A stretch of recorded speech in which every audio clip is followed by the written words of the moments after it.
Hello guys! I'm here with a paranormal story that happened to some kids at school. This is the Zimbabwe School Encounter. I don't know about you guys, but I love stories like this, because these are the types of cases that can give us answers, or at least clues, about what really goes down in these alleged alien abductions. Now, these kids didn't just see this weird craft though. Many of them said that they saw beings exit the vehicle, who were between 3 and 4 feet tall, with large dark eyes and gray skin. And in the center of the clearing sat a large silver disc, about 70 feet in diameter. When the children arrived back at school, they were extremely shaken up and didn't want to go back home right away. When they checked the surveillance footage, they found that at 8 p.m., 16 students left the school grounds, but no one knew where they went. The police searched for the kids for days, but never found a trace of them. More than 25 years have passed since the alleged incident, yet these people are still convinced that what they saw was real. One of these researchers was John Mack, who was a Harvard Medical School professor of psychiatry, until he became obsessed with UFOs. It features 13 of the children telling their story in unison, which is another odd thing. How could 13 different children come up with the same story independently of each other? This video is pretty compelling evidence that what these children experienced was real. They are easier to control and manipulate, and they're smaller. Bodies would make it easier to alter their DNA, but what doesn't make sense is why the aliens felt the need to send 62 of these children home. I mean, if they planned on abducting some of these children anyway, then why risk blowing their cover by abducting so many?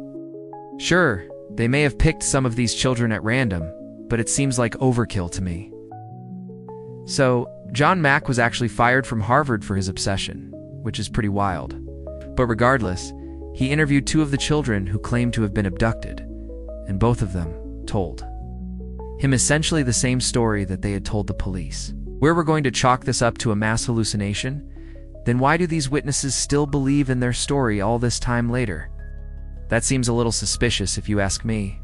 After all, 62 children seeing the same thing at the same time is very hard to explain. But that still doesn't explain why so many adults have also witnessed similar events. And it's well documented that thousands of people around the world have gone missing under mysterious circumstances. Coincidence? I don't think so. To this day, those students are still missing and are presumed dead. As I mentioned earlier, these children all had one thing in common. They were all students at the same school. Could it be possible that the aliens were targeting this school specifically? Well, maybe. Or perhaps they were simply testing the children to see if they were worthy of being taken, or maybe they were looking for new recruits. Remember, we're talking about a massive alien empire here, so who knows how many people they need to abduct every year. So it could be that they chose this school randomly, almost like picking names out of a hat. They asked the teachers if they could stay at the school overnight, so they wouldn't have to be alone. So the case went nowhere. But what's crazy is that all 62 children gave the same account of the event independently of each other. They all agreed that the beings were about 4 feet tall, looked roughly the same, and had large black eyes. The children also all agreed on the details surrounding the craft and the events that transpired afterward. But when the night came, the children allegedly saw the same UFO return and beam several of their classmates into the sky. At the sight of this, the children fell to their knees and prostrated themselves before the disc. After about an hour, the children were then herded onto the craft and taken off one by one for medical examinations.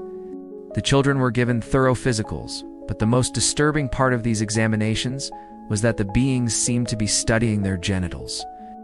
These beings reportedly approached the students, looked them up and down, and then beckoned with one finger for the children to follow them. And many of the kids said that they heard a voice in their heads telling them not to be afraid. But after that, the kids did the unthinkable. 62 of them literally dropped to their knees and followed these extraterrestrials into the woods behind the school. Because if we can better understand how and why aliens choose their victims, then it might help us avoid being taken in the first place. Apparently, the teachers were either inside the building or outside talking to other colleagues. The children were basically on their own. And despite there being teachers close by, none of the children seemed to worry about the fact that they were just marching into the forest with a bunch of creepy space monsters. And this case is one of my favorites because not only were the victims completely innocent, but also how could something like this be explained away as just a simple mass hallucination? Because all of these children had one thing in common, but it wasn't that they were related. They weren't friends or even knew each other. All they had in common was that they went to the same school. So I think it would take more than imagination for 62 children to literally see the same thing at the exact same time. On September 12, 1994, 62 kids from St. Anne's School in the small town of Maso, Zimbabwe, saw what looked like a silver disc-shaped object hovering above their playground during lunchtime. Now, before we go any further, I should mention that there were teachers around at the time, but none of them witnessed any of this. When the children reached the edge of the forest, they were met with a clearing. After the medical tests were over, the beings led the children back to the edge of the forest and sent them back to school. In the morning, the teachers finally noticed that several of the students were missing and immediately called the police. Now, even though the police were involved in this case, neither the government nor any scientists ever investigated this event. What's even crazier is that all of these children still stand by their story today. Even though this case has been largely ignored by the scientific community, there have been several researchers who have investigated this event. Now, one of the main pieces of evidence in this case is a video that was recorded shortly after the incident. Some people might try to explain this event away as a mass hallucination, and I can sort of see where they're coming from. I think this case is especially important because it helps us figure out why certain people are chosen for these abductions. But here's the thing. If you look at this case from the perspective of the abductors, then it makes sense that they would want to choose young, impressionable children. So what do you guys think about this case? Is it possible that this was a mass hallucination? Let me know in the comments below.